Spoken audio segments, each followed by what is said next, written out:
बच्चा हो या बुढ़ा हो या जवान, प्रत्येक आदमी के पास कुछ न कुछ काम तो रहता ही है।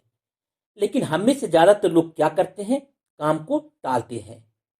टालने की एक आदत सी पड़ी हुई है हम लोगों में। करते क्या है? ओहो, अभी तो खाना खाए हैं, कुछ देर बाद हम कर लेंगे। खाना खाने के बाद क्या होता है? थोड़ा सा सो लेते हैं। सोने के बाद अच्छा थोड़ा सा गप कर लेते हैं या अपने फ्रेंड्स के साथ हम खेल लेते हैं। इस तरीके से काम को कल परसों तरसों पर हम टालते रहते हैं और वो कल परसों तरसों कभी आता नहीं है लाइफ में। परिणाम क्या होता है कि मेरा काम अधूरा का अधूरा ही रह जाता है। एट लास्ट काम पूरा नहीं होता है और जिंदगी क्या होती है? अस्त व्यस्त हो जाती है। इसे हम एक चींटी और टिड्डे की कहानी से जानते हैं। आप सबने चींटी तो देखा ही है। चींटी बिल्कुल ही यानी कह सकते हैं कि बहुत ही ज्यादा डिसिप्लिन्ड और मेहनती होती है। एक बार की बात है कि बहुत सारी चींटियां अपने काम में मग्न थी, यानी खाना इकट्ठा कर रही थी, अपना घर बना रही थी। उसी टाइम एक टिड्डा जो है उछलता कूदता वहां आया और नाचने लगा। उसने चींटियों को काम करते देखा, उसके बाद पूछा कि खाने की कौन सी कमी है जो तुम लोग खाना इकट्ठा कर रही हो? अभी तो हम इतने अमीर हैं, जहां देखो वहीं खाना है, जहां चाहो वहीं रह सकते हो, फिर घर बनाने की क्या जरूरत? तुम्हें खाने की क्या जरूरत है? इकट्ठा करने की अभी पड़ गई। उनकी बात सुनकर चींटियों ने उन्हें समझाया कि हाँ, अभी मौसम ऐसा है कि खाना बहुत ज्यादा मिल रहा है और रहने के लिए भी हम कहीं भी रह सकते हैं। लेकिन देखो, हम लोग खाना जो इकट्ठा कर रहे हैं वो सर्दियों के लिए इकट्ठा कर रहे हैं, कारण सर्दियों में ऐसा खाना मुझे नहीं मिलेगा और बाहर में ठंड भी बहुत ज्यादा होगी, इसलिए रहने की व्यवस्था कर रहे हैं। मेरे विचार से तुम भी अभी व्यवस्था कर लो, यानी खाना इकट्ठा कर लो और रहने की व्यवस्था कर लो, तो फिर सर्दियों में तुम्हें भी दिक्कत नहीं होगी।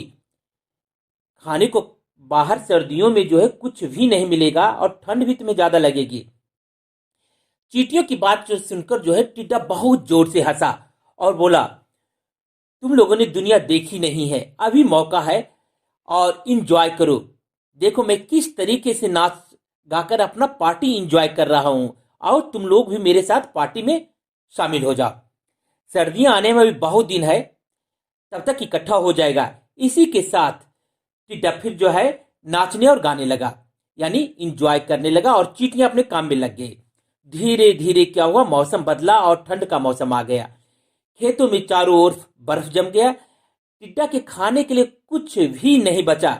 ऊपर से कड़ाके की ठंड, भूख और ठंड के मारे टिड्डे की हालत जो है बिल्कुल ही खराब होने लगी। कारण ठंड से बचने के लिए उसके पास कोई भी आसरा नहीं उसने बनाया था और न उसने खाने की कोई व्यवस्था की थी। अब जो है टिड्डा चींटियों की सलाह को याद कर रहा था और अपनी सोच पर पछता रहा था। लाचार और मजबूर हो गया जब वो, तब वो क्या किया? चींटियों के पास गया। जब वो चींटियों के पास गया तो क्या देखते हैं? चींटियां बिल्कुल मजे से एक रॉयल जिंदगी जी रही है। न खाने की उसके पास कमी है, न रहने की। उसे अब शर्म आ रही थी, फिर भी मजबूरी में उसने चींटियों से थोड़ी सी मदद मांगी। पहले तो चींटियों ने उसे अपनी पुरानी बात याद दिलाई कि उस समय देख मैंने तुम्हें क्या बताया था और तुमने क्या बोला था। फिर कुछ सोचकर चींटियों के जो क्वीन जो थी, उसने कुछ सोचकर उसे रोका और उसे अंदर में रखकर, अपने घर में रखकर खाने और रहने की उसकी व्यवस्था कर दी। टिड्डा के पश्चाताप की कोई भी सीमा नहीं थी कि अगर मैं उस समय उन चींटियों की बात मान लेता तो आज मैं इसी की तरह आराम से अपने घर में रहता।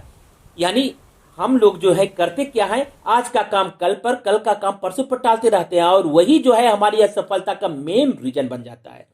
अगर हम सही समय पर सही काम कर ले तो रास्ते में आने वाली मुश्किलें कितनी से कितनी बड़ी क्यों ना हो, बिल्कुल आसान हो जाती है। हम किसी भी चुनौती का सामना करने के लिए हमेशा तैयार रहते हैं और जिंदगी में प्रत्येक मोड़ पर सफल हो जाते हैं।